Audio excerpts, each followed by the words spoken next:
El origen. ¿Cómo se origina o cómo se dio lugar a esto de la condenación del hombre? Pues mirad, está escrito por el apóstol Pablo en la carta a los Romanos, capítulo 5, versículo 16. Y con el don de Dios, que es Jesucristo, no sucede como en el caso de aquel uno que pecó, refiriéndose a Adán, todo eso por el contexto de lo que se está leyendo. Porque ciertamente el juicio vino a causa de un solo pecado para condenación. Dios va a juzgar por causa, el motivo, un solo pecado que infecta todo, como estuvimos viendo en el tema del pecado, y el juicio del pecado es para condenación, así que aquí está el origen. Pero el don vino a causa de muchas transgresiones para justificación. Jesucristo vino por causa de toda la multitud de pecados para cargarla sobre él a fin de justificarnos. Y en el versículo 18, así que como por la transgresión de uno vino la condenación a todos los hombres, de la misma manera, por la justicia de uno, Jesucristo, vino a todos los hombres la justificación de vida. Es decir, vino, se acerca, recae sobre nosotros, y unos tomarán la justificación de vida, otros se quedan con la condenación que cae por causa, el origen, la desobediencia. Y esto es lo que nos hace recordar aquello que vimos con el pecado, de lo extremadamente pecaminoso que era el pecado. Y así el pecado, dice el apóstol Pablo, se mostró en extremo pecaminoso, en extremo pecado. Lo malísimo que es el pecado. Ni un poquito, ni una mentirijilla, ni una desobediencia, ni un no quiero. No, arruina, mancha en el reino de los cielos, que sería un auténtico cataclismo allá donde esté. Así que así es, un solo pecado, una sola vez, un solo pecado, una sola vez, y te encuentras camino a la condenación eterna, puesto que la paga del pecado es muerte. Y después de la muerte, dice el Señor, el juicio. El motivo, atención, el motivo no es lo mismo que el origen. Todo comenzó por una caída en la desobediencia. Pero ¿qué es lo que dice Juan 3:19? ¿En qué consiste al final la condenación? O podríamos decir, ¿cuál es la esencia de la condenación? Juan 3:19 dice, y esta es la condenación. Mirad, en esto consiste. Y así sucede la condenación. Que la luz vino al mundo y los hombres amaron más las tinieblas que la luz.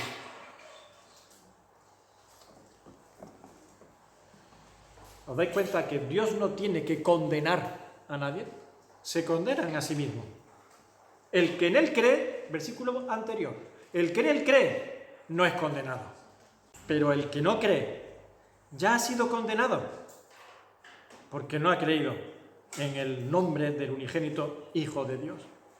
Así que la condena cae sobre uno mismo por su propio paso, por su propia responsabilidad de no aceptar la salvación de Dios.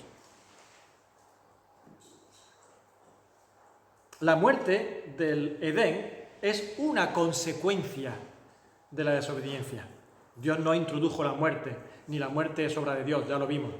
Y la condenación que vemos en Apocalipsis, que es la muerte segunda, sí es ejecutado por parte de Dios como juicio, y aquí está el rechazo, como hemos leído, del unigénito Hijo de Dios. Juicio por el rechazo del unigénito Hijo de Dios, lo cual ratifica el apóstol Pablo en Hechos capítulo 17, cuando está en el Areópago, diciendo, versículo 30, pero Dios, habiendo pasado por alto los tiempos de esta ignorancia, ahora manda a todos los hombres en todo lugar que se arrepientan, por cuanto ha establecido un día en el cual juzgará al mundo con justicia por aquel varón a quien designó, dando fe a todos por haberle levantado de los muertos. Y cuando se ejerza el juicio, se verá quién está en Jesucristo y quién está fuera de Jesucristo. Si Jesucristo pagó la condena del pecado, el pecado ha sido condenado. Así que estás amparado bajo la sangre de Cristo que te cubre y te limpia. Pero si estás fuera de él, estás lleno de pecado, manchado, y la condena está sobre ti. Ahora, hay grados de condenación, hay grados de sufrimiento y de padecimiento. Hitler no va a estar igual que una prima mía, o que un sobrino mío, o que un vecino mío, que fue un hombre, una mujer, una persona, pues normal, del día a día, pero que rechazó y se resistió al sacrificio de Cristo. Ahora, vamos a aclarar el asunto. Dentro de la condenación, sí se hallan distintos dictámenes en el juicio. Todo pecado es condenable. Ningún pecado es considerado pequeño como para no ser condenado. ¿Ok? No, yo solamente cometí un pecado una vez en toda mi vida. Y además fue comer de un fruto. Ah, bueno, pues es nada más que eso. ¿Y cuánto llevas viviendo en la tierra? 800 años. ¿Y no has cometido ningún pecado más? No, ni uno más. Pero no has cometido un pecado. Es que el pecado ha entrado en ti. Tú no puedes estar aquí. Puedes estar delante de la santidad de Dios. No hay pecado pequeño como para no ser condenado. Pero una vez que se está en el patíbulo, que se está allí reo de condenación, el peso de la gravedad de cada uno, de los pecados de cada uno, la carga que lleva cada uno, va a ser distinta. Y habrá mayor y menor condenación. Marcos capítulo 12, versículo 40. Vamos al 38. Y les decía en su doctrina: guardaos de los escribas que gustan de andar con largas ropas y aman las salutaciones en las plazas y las primeras sillas en las sinagogas y los primeros asientos en las cenas, que devoran las casas de las viudas y por pretexto hacen largas oraciones. Uy, parecen grandes hombres piadosos, santos. Estos recibirán mayor condenación. De la misma forma, lo cuenta Lucas en el capítulo 20, versículo 47, digamos paralelo, ¿no? Que devoran las casas de las viudas y por pretexto hacen largas oraciones. Estos recibirán mayor condenación, por segunda vez en el Evangelio. Santiago, capítulo 3, versículo 1.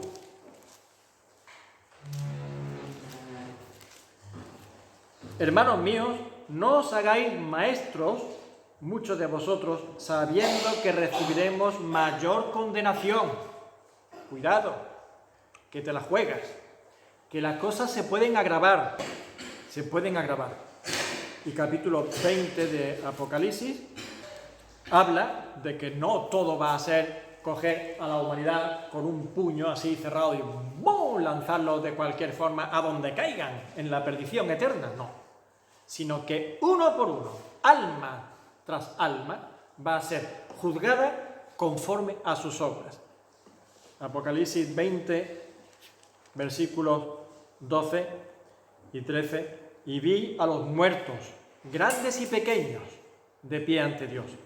Y los libros fueron abiertos. Y otro libro fue abierto, el cual es el libro de la vida. Y fueron juzgados los muertos por las cosas que están escritas en los libros, que son el registro de sus vidas y de sus obras. Y el mar entregó los muertos que había en él, y la muerte y el Hades entregaron los muertos que había en ellos. Y fueron juzgados cada uno según sus obras. Y la muerte y el Hades fueron lanzados al lago de fuego, y esta es la muerte segunda. Nadie se libra, ya haya sido en el mar, ya haya sido en la tierra, haya sido como haya sido. No has desaparecido, sigues ahí, sigues existiendo. Y tus obras están registradas. Tu vida está registrada delante de Dios. Sí, muchos aquí se habrán olvidado de ti y de lo que hiciste. Dios no. Y no solamente conoce tus obras, conoce tus pensamientos, conoce tu corazón. Y la muerte y el Hades no van a ser refugio para ti. Fueron lanzados después de que entregaron a sus muertos. Y el que no se halló inscrito en el otro libro, había un libro aparte, ¿no? Los libros de cada uno y un libro, el libro de la vida. El que no se halló inscrito en el libro de la vida fue lanzado al lago de fuego. Pero, ya sabéis, según sus obras. De forma que no, dice según sus obras y no por sus obras. Por sus obras es por lo que están allí, en el juicio. Yo no voy a estar en el juicio ese. Porque mis obras no pesan sobre mí. Pesaron sobre Cristo en la cruz. Pero si Cristo no ha llevado tus cargas en la cruz, pesan sobre ti. Así que por tus obras estarás en el juicio. Pero según tus obras, y ahora sí, será juzgado. Mis obras me plantarán en el juicio, pero según sean mis obras, así seré juzgado. Y para eso están los libros diciendo lo que hiciste, cómo hiciste y cuánto hiciste. Un lugar. ¿Dónde será la condenación? ¿Dónde está eso? Bueno, hay un nombre. La Biblia le llama infierno. Mateo 23, 33. Serpiente, generación de víboras, le dice a los fariseos, ¿cómo escaparéis de la condenación del infierno? El infierno no existe. Pues el infierno dice la Biblia que existe y lo menciona. Y lo dice con esas palabras. No hemos tenido que inventar una palabra, sino que está aquí escrita ya. La condenación del infierno. Es un lugar de sufrimiento, de tormento, y que se compara a un fuego inmenso. El rico, de la parábola de Lázaro y el rico, ese hombre que todos los días tenía tanto dinero que todos los días ofrecía banquetes y se hinchaba de comer en sus banquetes con sus convidados, amigachos, lo que sea, y tenía ahí un pobre que dice que en la puerta lleno de llagas y que deseaba alimentarse de alguna migaja que cayese de las obras de ellos. Dice que cuando ambos mueren, el pobre es llevado al seno de Abraham, al lugar del descanso y del reposo y la presencia del Señor, y el otro que dice, estoy atormentado en esta llama. Padre Abraham, deja que Lázaro venga aquí y toque la punta de mi lengua con su dedo, con un poquito de agua, una gotita de agua, porque estoy atormentado en esta llama. Bueno, yo no lo entiendo, y creo que no lo es, como un fuego literal, una llama literal, de esta de un mechero o de una antorcha. No creo que se refiera al gas físico, que es el fuego, y que se conoce así en la tierra. Se trata de un estado de sufrimiento, es como la ilustración de un estado de sufrimiento, un lugar en el que vas a estar padeciendo con unas sensaciones, una percepción que será semejante a cuando te estás quemando. Y, insisto, creo que no es lo mismo quemarse con un mechero que en un horno inmenso de fuego. Pero quemarse nunca hace risa, duele y se sufre. Fijaos que el rico expresaba una sensación de sequedad y de sed insaciable. Parece como si fuese imposible de mitigar y que una sola gota de agua, por su parte, ya sería como de agradecer. Con que toque un poco la punta de mi lengua, con una pequeña gota de agua. Ahí ya no pensaba en hacer banquetes, ni en amasar fortunas, ni en tener mansiones. Ahí pensaba en una gota de agua. Eso es una llama, ¿eh? Eso es una llama, realmente. quiero que tengamos en cuenta un aspecto muy importante en este asunto de el rico y Lázaro. Y es el deseo del rico que en su vida aquí en la tierra, como hombre impío, separado de Dios, que rechaza a Dios, que vive solamente para su carne y para su vida terrenal, como que aquí comamos y bebamos, que mañana moriremos y hay que disfrutar, que son 2 días, vive en esa forma de egoísmo. El deseo en ese momento, ya allí, en ese lugar y en esa dimensión, es que los suyos, sus familiares, no acaben como él, ni donde él está. Llama la atención que en esas circunstancias ya no hay egoísmo. Es decir, no hay, parece ser, maldad.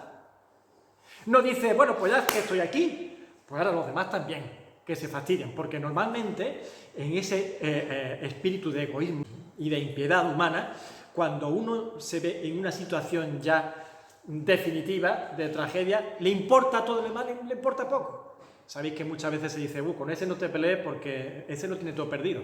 Y cuando ese lo tiene todo perdido, arrasa con todo, le da igual, no tiene miramientos, ¿verdad? Cuando uno lo tiene todo perdido, no tengo miramientos. Yo ya estoy aquí, esta es la eternidad que me toca, aquí que vengan ahora todos los demás, no voy a ser yo solo, el tonto que va a estar aquí padeciendo eternamente. Que se vengan también los demás, que también comieron conmigo en los banquetes y también disfrutaron de mis manjares y de mi lujosa mansión. Fijaros que ese sentimiento no lo tiene. Tiene uno absolutamente contrario, empatía, y piensa que no deben estar allí, no quiere que estén allí. Busca el beneficio ajeno a pesar de tenerlo todo perdido. Porque podría pensar, bueno, quizás si yo miro por ellos, es un gesto bueno mío que tengo y es una oportunidad de salir de aquí.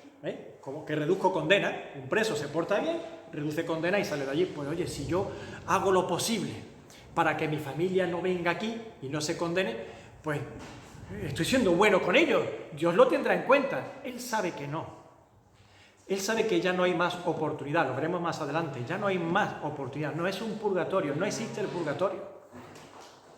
No tiene remedio. Así que, como digo, podría tirar la toalla y decir, aquí que venga el que venga y aquí nos fastidiamos todos. Pero no piensa así. Así que lo que vemos es una cosa muy importante, hermano. El pecado allí ya ha sido juzgado. Ya no ejerce influencia sobre el alma, sobre la persona. Allí el pecado ya no estará contigo, ni hará nada contigo. ¿Por qué? Porque el pecado allí ya ha sido condenado y juzgado. Pero el que está allí ya ha perdido. ¿Os dais cuenta la diferencia de la condena del pecado en mí a la condena del pecado en Jesucristo? La paga del pecado es muerte. El pecado tiene que ser condenado. Y si el pecado está en mí y es condenado en mí, yo perderé. Y perderé eternamente. Pero Cristo murió en la cruz cargando no el pecado de un hombre, sino de la humanidad entera. Sufre la condena de ese pecado en su cuerpo allí en la cruz, muere y no pierde. Y no pierde. Vence. Esa es la diferencia, gran diferencia. Y los que estamos en Cristo somos más que vencedores, como dice la palabra del Señor. Así que allí en el infierno no va a haber ni rencores, ni envidias, ni celos, solamente va a haber una profunda tristeza. Porque no se trata de nadie que va a estar echando madera, para que el fuego arda más y te queme más, ni pintándote o untándote con brea para que el fuego se quede ahí pegado y arda más, como se hacía aquí en la Inquisición o en las ejecuciones humanas. Se trata de que seguramente las llamas más dolorosas que sufras sean las de tu propio conocimiento, tu propia conciencia, esta vez libre de dudas, porque ya lo sabrás todo, lo verás todo con claridad, no dirás, yo no sé lo que hay, ya sabes lo que hay. Entendiendo plenamente ahora lo que fue el amor de Dios por ti, la oportunidad que tuviste durante tantos años en la tierra, el vecino, el amigo, el compañero que te estuvo siendo testimonio del amor de Dios y de la oportunidad de salvación durante 40 años en el trabajo. Llevo 40 años cotizando para la seguridad social, sí, y hay un compañero 40 años diciéndote, arrepiéntete que Jesucristo te salva de tus pecados y hay una vida eterna después, que puedes vivir en condenación o en vida salvada, y lo has estado negando y rechazando y riéndote o burlándote o simplemente ignorando. Y en ese momento te darás cuenta y dirás, ¿cómo es posible? ¿Cómo es posible? Por favor, aunque fuese volver un poco, como decía Lázaro, ¿puedo volver? Allí no, allí nada, no se vuelve ya. Ni siquiera para salvar a otros. Ni siquiera como resucitándote de entre los muertos para decirle, oye, que eso es verdad. No, ya no. Eso sí que es un infierno, eso sí que es la llama, no la del gas físico, sino la llama que realmente prende dentro de ti de tristeza, de dolor, de amargura, de lloro y crujir de dientes. No vas a llorar, no van a crujir tus dientes pensando cuántos años estuve en la tierra y yo decía que no, ¡ah, Señor! Mirad, hace poco, precisamente escribiendo esto, pues de estas veces que hago un lapsus, porque la cabeza de tantas cosas que se van viniendo y a veces no me da tiempo ni a los dedos a escribir, hice un lapsus, paré, el corazón se me pone... Y bueno, voy a ver un poquito Facebook, sabéis que veo un poquito Facebook, ¿verdad? Hoy y me encontré una publicación, ¿sabéis qué publicación me encuentro? El infierno es la verdad conocida demasiado tarde. Parece que está el Señor ahí, parece no, el Señor está ahí muchas veces diciendo, mira, va por ese camino. J.C. Ryle, una cita, el infierno es la verdad conocida demasiado tarde, ya no. Has tenido muchos años de oportunidad para conocerla, ya está. ¿Ahora qué? Ahora ardes por dentro, no puedes soportarlo.